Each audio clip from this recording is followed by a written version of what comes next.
Welcome back to Ristar. We're here on the 5th planet of the game, Planet Freon, and I gotta say, this is actually, I would say, my favourite level in the game. Not only does it have great music and a beautiful aesthetic, but you also have this, a massive nod to Sonic 3's snowboard. What's interesting is that even though this didn't show up in the Japanese version, the sprites for it were actually in the Japanese ROM. They basically just implemented it only for the US version, I guess maybe to bounce off of Sonic 3.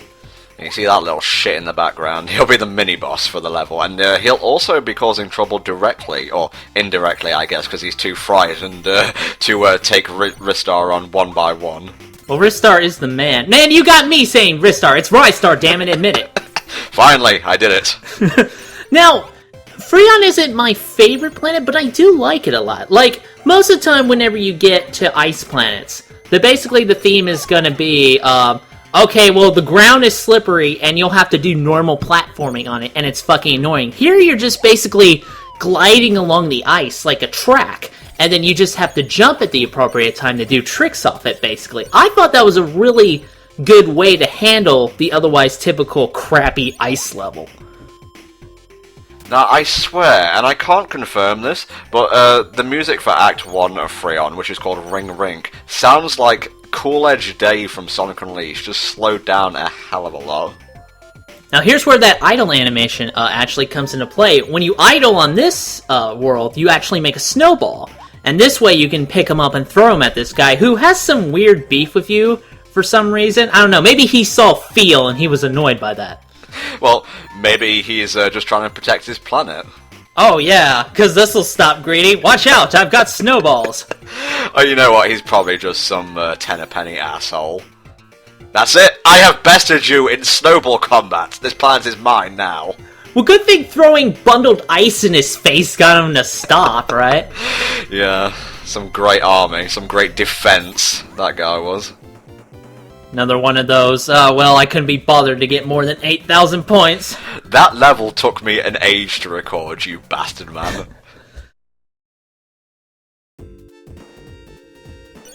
We're getting back to the water theme in this level, and I kind of like the background here, too. It actually reminds me more of Sonic. I don't know why.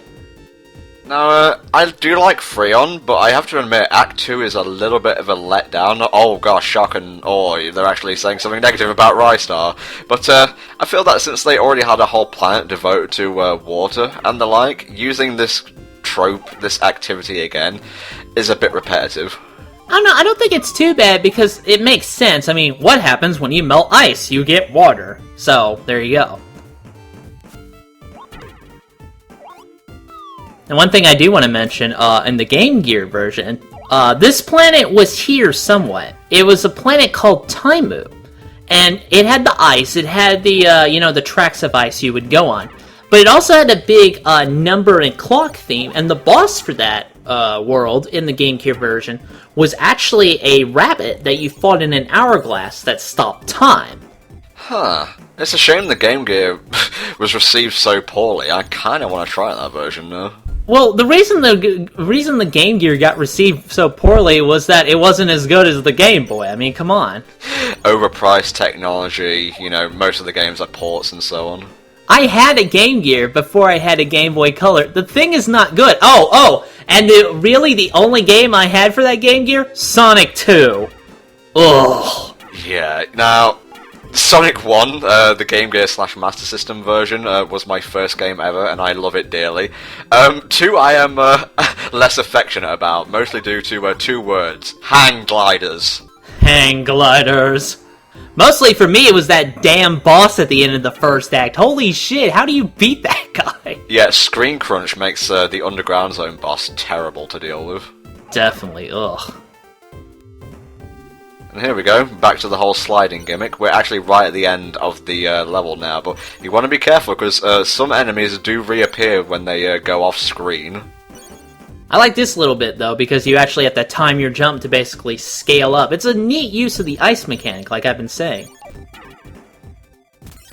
And we're done. Come on, swing on it. I like how the eyes on the frog actually follow you. I just realized that.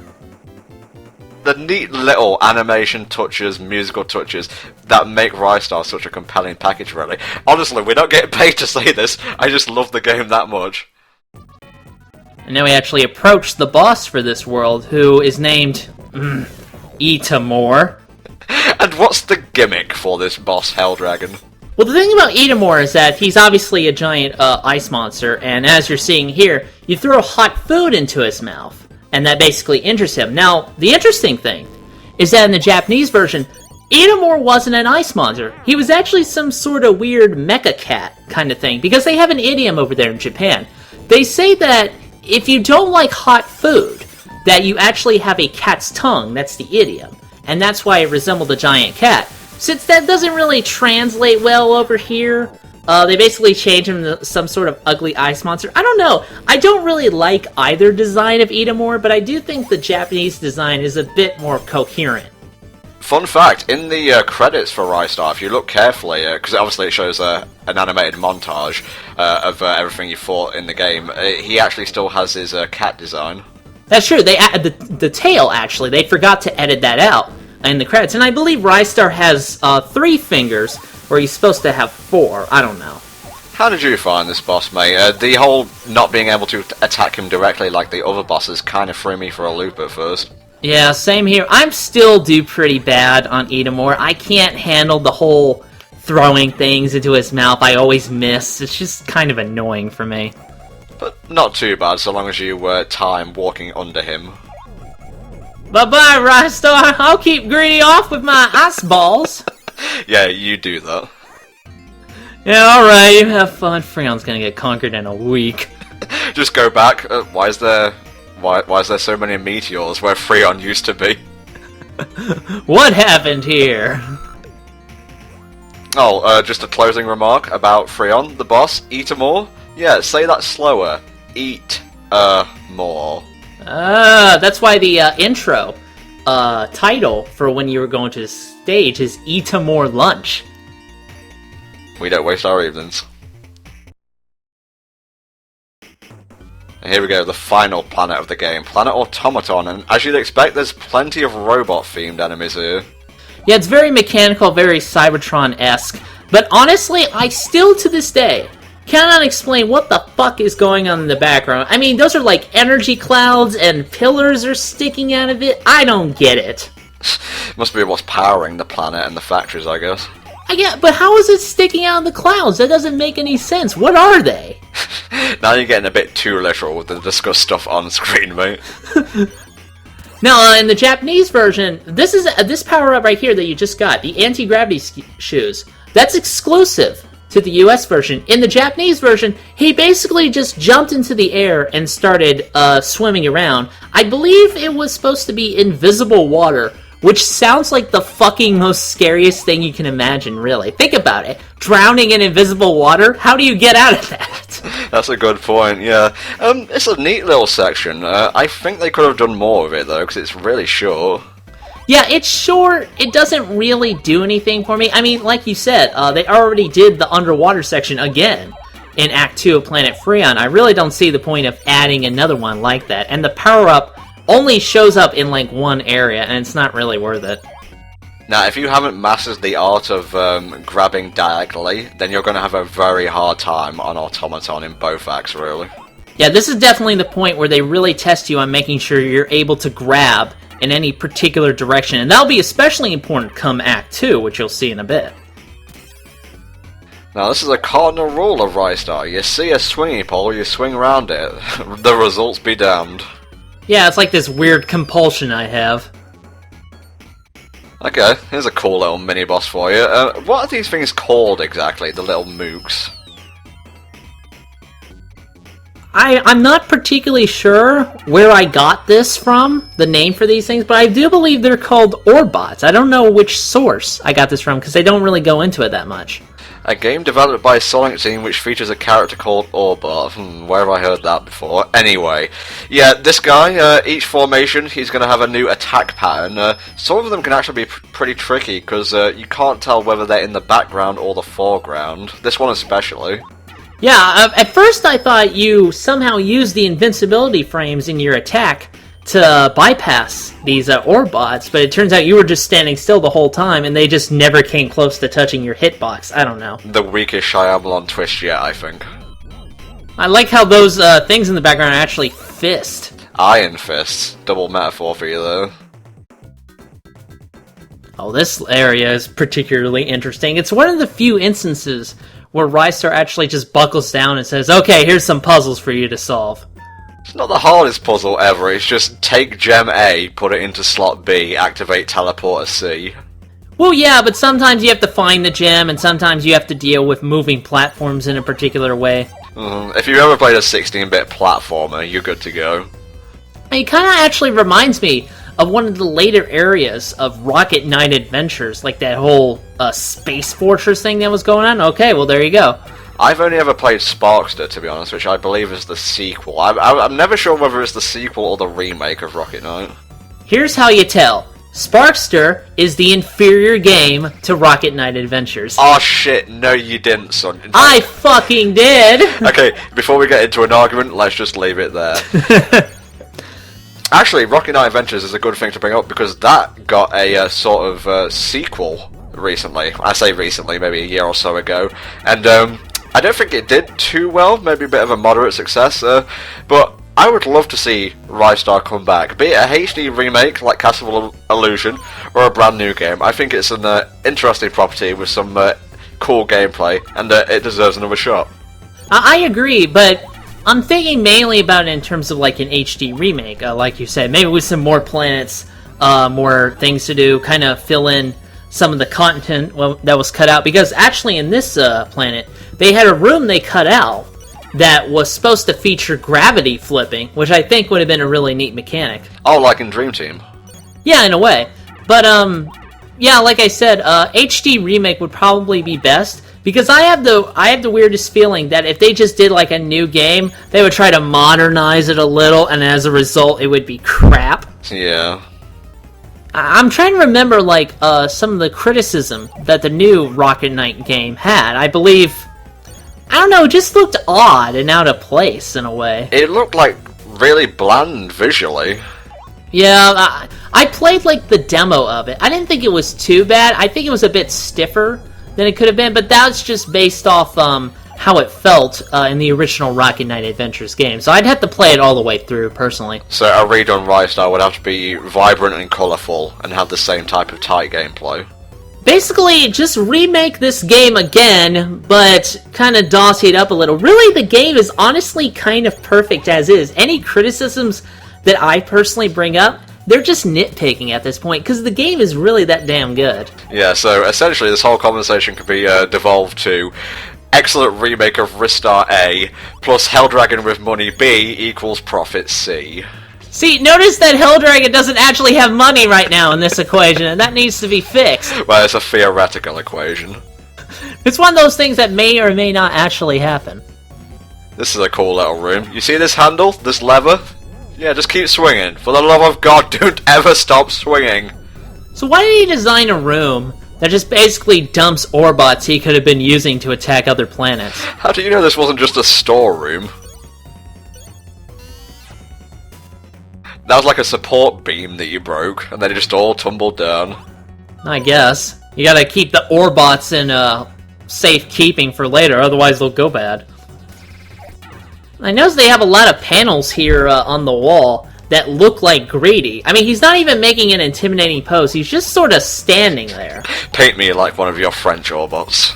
Yeah, I just happen to imagine, like, you'd get rid of the gold color and it's like the paint-by-numbers Greedy picture.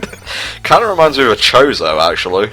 Yeah, I get that vibe. Also, there's all these faces on the wall. I don't really get that. It's an intimidation factor, mate. I guess. Well, what's intimidating about that? It's a face. Good. Come on, guys. You should know better by now. And we're done. That was the brain maze. Yeah, not really much to say about it, honestly, but at least you got a good height bonus.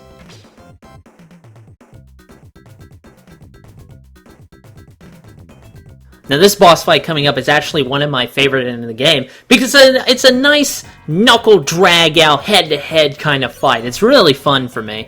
Now, what you want to do here, when you get up to this guy, Keep attacking him. Do not stop attacking him. Never stop attacking.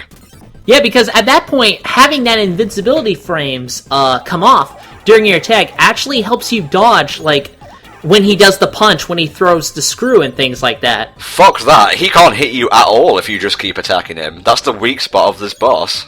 That's true. And the other thing is here, you got to get his controller to use his claw to hit uranium to damage him. Well, it does extra damage. You can do it the slow way like I'm doing here if you want. That's true, but I always relied on the claw because I thought that was the only way you could hurt him. It's kind of a bit finicky to make sure the claw lands on him. See, you even avoid this giant Hadouken thing. Ristar is one of the most powerful creatures in the system. That's right, you skulk off. My room is detachable! See ya, sucker!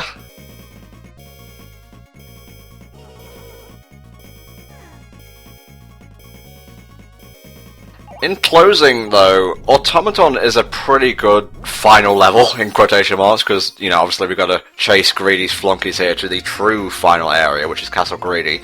But, as a penultimate level, it's pretty good. Strangely, though, I find levels like Act 2 of Freon harder. Automaton is mostly about your technical skill, rather than overall difficulty, really.